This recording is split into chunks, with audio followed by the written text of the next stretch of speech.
రోజు ఉదయము గాయత్రి మంత్రంతోనూ సాయంత్రము మృత్యుంజయ మంత్రంతో ఆహుతిస్తున్నాం. మరి గాయత్రి బుద్ధి ప్రదాయకము అని మనకు శాస్త్రాలన్నీ చెప్తున్నాయి. ఈ భగవద్గీతలో కూడా గాయత్రి ఛందసా అహం అనేటటువంటి వాక్యం చూస్తాం. అంటే అన్ని మంత్రాలలో గాయత్రి మంత్రము నేనే, అంటే భగవంతుడు వేరు, గాయత్రి మంత్రము వేరు కాదు, రెండు ఒకటే. గాయత్రి అంటేనే పరమాత్మ, శబ్ద బ్రహ్మ. కాబట్టి ఆ మంత్రానికి ప్రాధాన్యము ప్రాముఖ్యము తగ్గిపోయింది మన దేశంలోనే.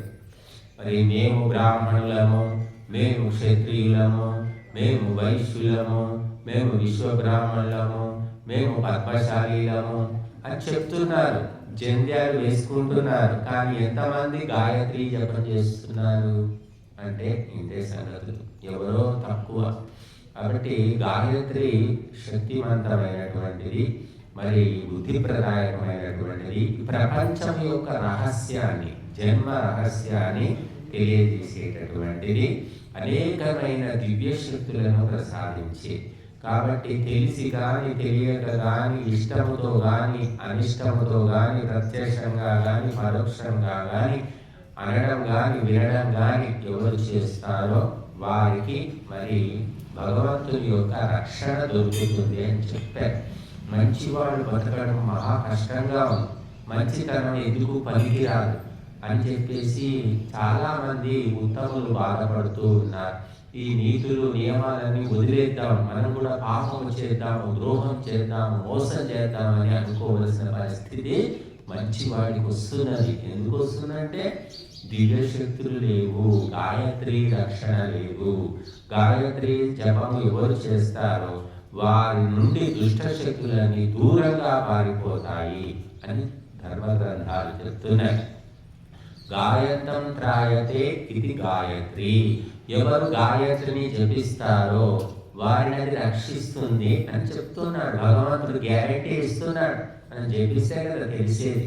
కాబట్టి గాయత్రి జపము చేసినన్ని రోజులు ఈ దేశంలో జగద్గురువుగా ఉండింది, ప్రపంచాన్ని శాసించింది.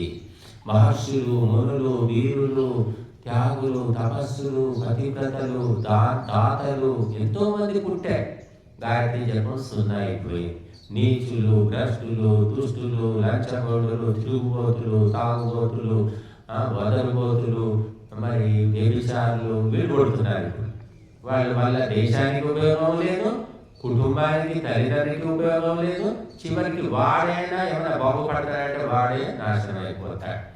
ఇలాంటి ఒక దుష్ట శక్తులన్నీ ఉద్భవిస్తున్నాయంటే కారణం ఏంటంటే గాయత్రి జపము లేకపోవడమే. కాబట్టి గాయత్రి జపము మరి శ్రీరాముడు ప్రతిరోజు, శ్రీకృష్ణుడు మీరు చదవండి, రామాయణం, భారతం, భాగవతం ప్రతి నిత్యము ఉదయము సాయంత్రము సంధ్యోపాసన చేసుకున్నారు శ్రీరాముడు శ్రీకృష్ణుడు. నిత్య అగ్నిహోత్రం చేసుకున్నారు.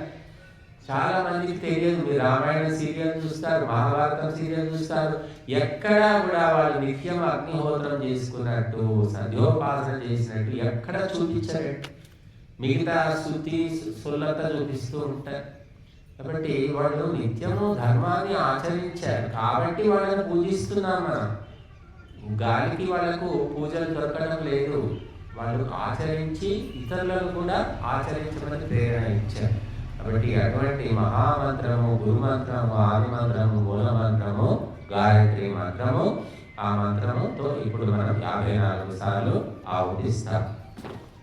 ఓం భూర్భువస్వః తత్సవితుర్వరేణ్యం భర్గో దేవస్య ధీమహి ధియో యో న ప్రచోదయాత్ స్వాహా.